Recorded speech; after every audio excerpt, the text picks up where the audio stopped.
Hello and welcome back to Art Laughs with me, Verity Babs. Today I spoke to Alison Middleton.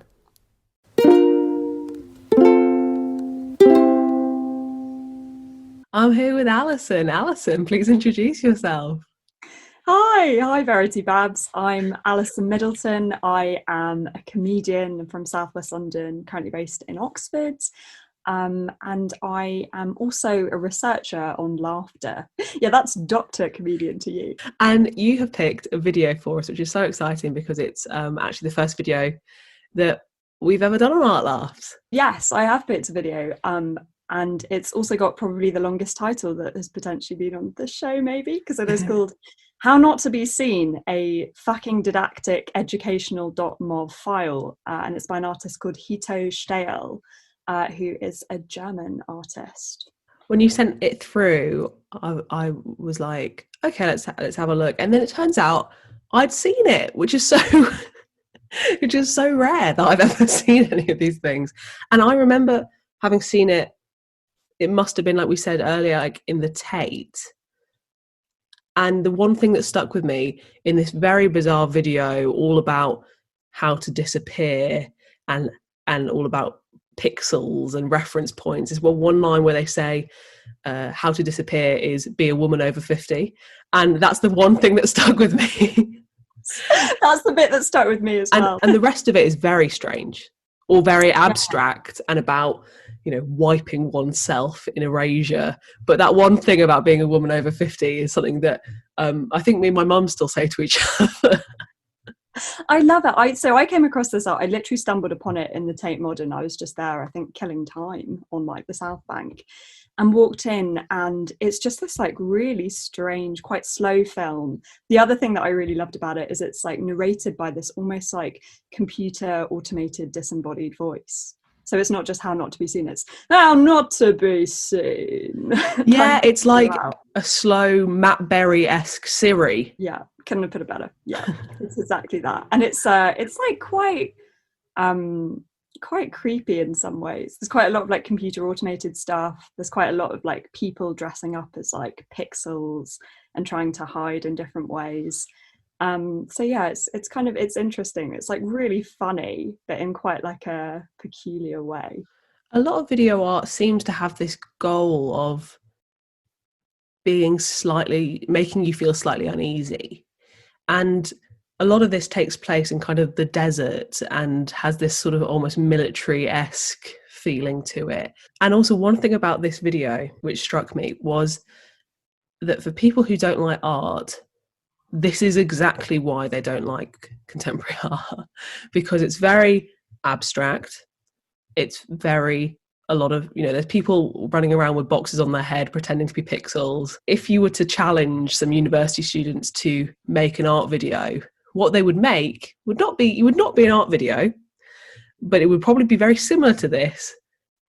And that's why context is very important. Yeah, definitely. It's really interesting. I think like when I go into art galleries, because I don't know much about art at all, and I usually have to like really read the like info that they provide to get like any idea of what's going on in basically any art of any period. I just try and go in with a bit of like levity, and like if I find something funny, like try not to question it too much and just be like, oh yeah, this is great. I didn't really get it, but I had a good time. Just because I don't know a lot about art, so I'm just sort of there for a good time, really. And I guess it's that seriousness that kind of sucks out any of the fun from art, which can make it be like a big pressure for people to enjoy it, because it's like you're meant to enjoy it, but in a serious, not enjoying kind of way.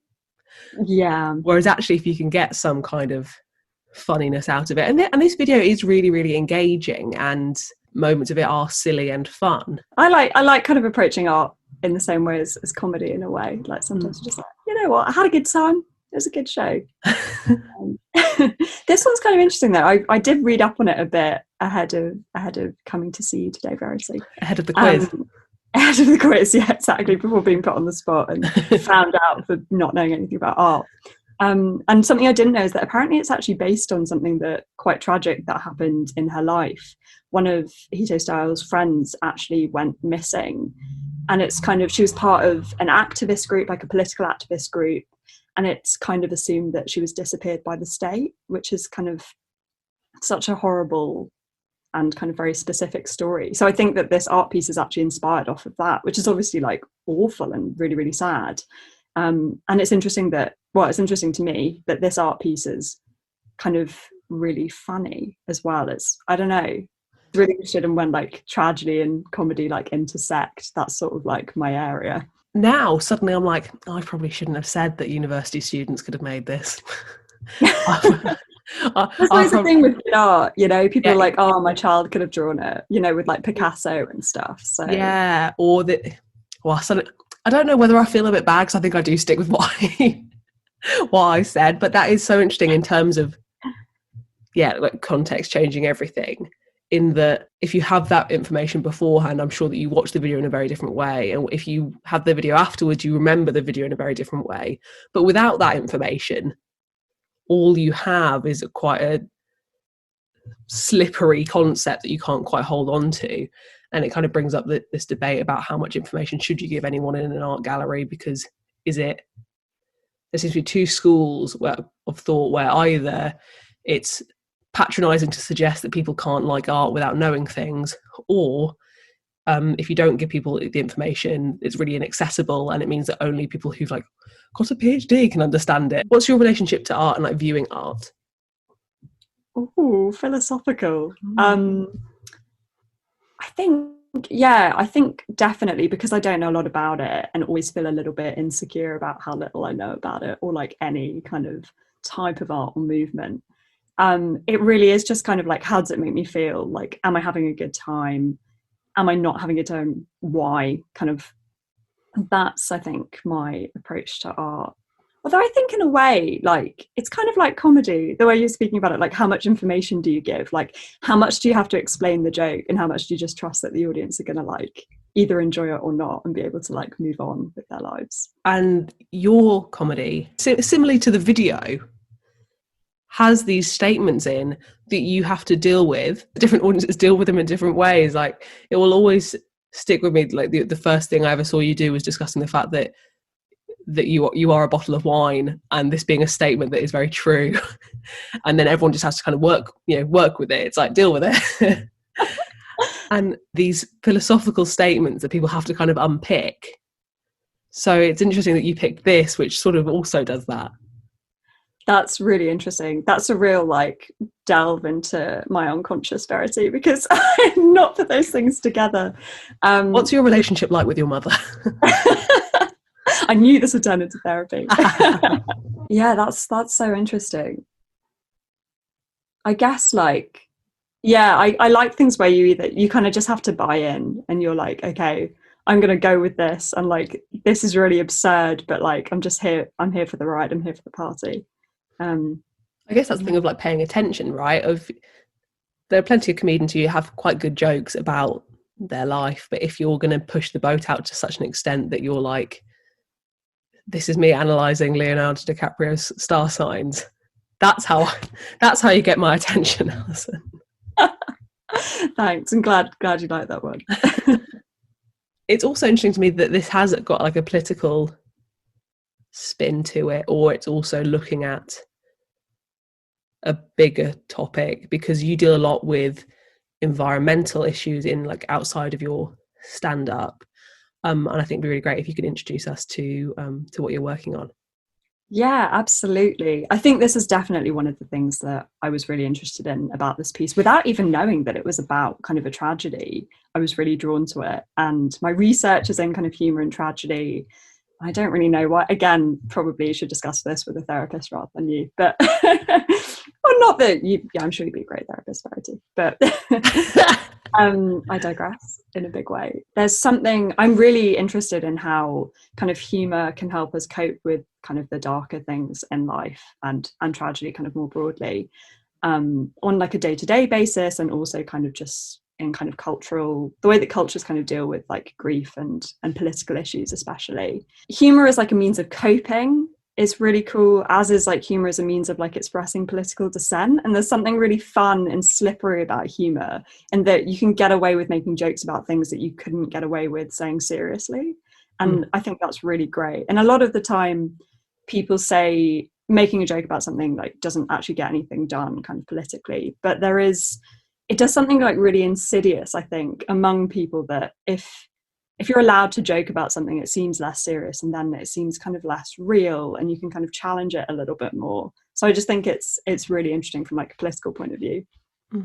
But your question, which I'm really sorry I've taken like a year to get to, is comedy and climate change. So I run this kind of comedy project called Comedy versus Climate Change, which is basically a way of kind of getting people to engage with the climate crisis in a way that isn't just kind of bombarding with information that's like scientific and extremely bleak. It's kind of just to raise awareness really and get people talking about it, and also to try and kind of get the fear out of it a little bit, because it's something that's so horrible to talk about that you can kind of end up avoiding it, and that doesn't necessarily mean that it's not still playing on your mind and not making you anxious. So yeah, I'm trying to make a kind of comedic space for discussing those issues in a way that isn't just entirely depressing, basically. I feel like there can definitely be two camps of it when it's like, in terms of the environment, is either it is just so horrible to think about, I can't even handle it, or I have to join Extinction Rebellion right now and spend all of my time doing actions. So it is important that we're paving out that middle ground. And similarly, I guess, like with any big topic or with anything that is difficult to deal with, like talking about art, I'm not comparing having a little chat about art to like the climate crisis, but this idea of either, oh, I don't feel comfortable doing it, so I'm going to ignore it, or I'm a curator. Whereas actually it's really important to have these middle spaces where everyone can exist in a way that is accessible and fun, and which is just more helpful.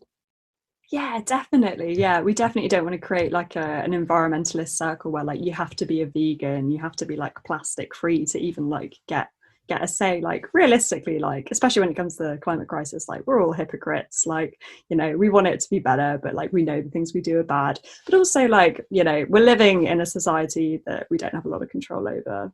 So we've all got to be kind of kind to ourselves at the same time as, you know, doing what we can. Well, Alison, thank you so much for talking to me today. Could you let me know where the best place is to follow you and hear what you're up to? Absolutely. So we've actually just revamped our website at comedyversusclimatechange.org. We're also on Twitter, Comedy versus Climate more generally, and on Insta as Comedy versus Climate Change. So you can follow us on any of those platforms, and we release quite a lot of blog content that's also quite funny. Thanks so much for watching. Please make sure you give us a share and a subscribe, etc. You can follow Alison in the ways written below, and as per usual, you can follow us at VerityBabsArt on Instagram. And by us, I mean me, and I'll see you next time.